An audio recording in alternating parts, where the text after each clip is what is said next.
My name is Imrana Buba. I am from Yobe State in northeastern Nigeria, hotspot of the Boko Haram insurgency. In 2010, I survived a deadly Boko Haram attack. My two uncles died in a bomb blast. My neighbor was murdered, and one of my friends was kidnapped. I also came across many girls and young women that were kidnapped and raped by Boko Haram. These are only a few instances of how Boko Haram terrorists attack and terrorize Nigerian people. Boko Haram's rampage across poverty-stricken northeastern Nigeria is believed to have claimed at least 20,000 lives and displaced more than 2.6 million people, with thousands of victims living in internally displaced persons camps. These horrific situations fuel my desire to counter extremism and support victims. In August 2010, I founded the Youth Coalition Against Terrorism (YOCAT), a volunteer-based coalition of over 600 youth that offers counseling services to victims of terrorism, as well as providing counter-radical peace education and skills training for unemployed youth in Nigeria.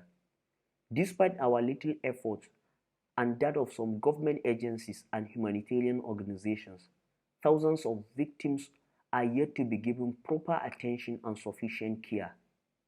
Many victims of terrorism in Nigeria stay in IDP camps where they live in crowded conditions with limited access to water and where healthcare facilities are at low capacity. The arrival of COVID-19 is also exacerbating the situation of many victims in the region.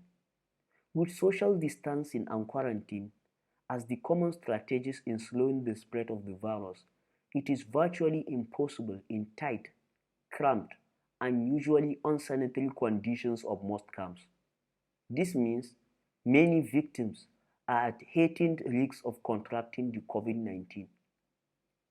Some of the victims and survivors that I spoke with complained about severe emotional trauma. The few face-to-face psychosocial support services that are available in Maiduguri and other cities have been limited by physical restrictions, reducing the resources available for victims. This is why it is very important to pay attention to victims. National government and the UN entities need to garner support of the private sector, international organizations, and foundations to support victims of terrorism.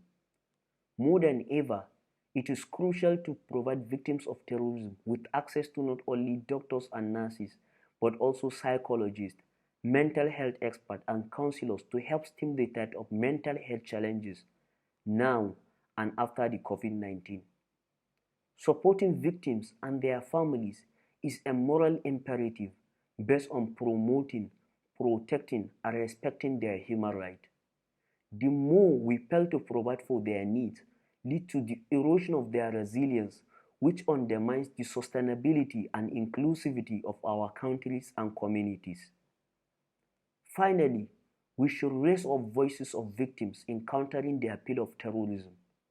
To support victims and to listen to their voices is a meaningful way for us to prove that we care and to negate the terrorists.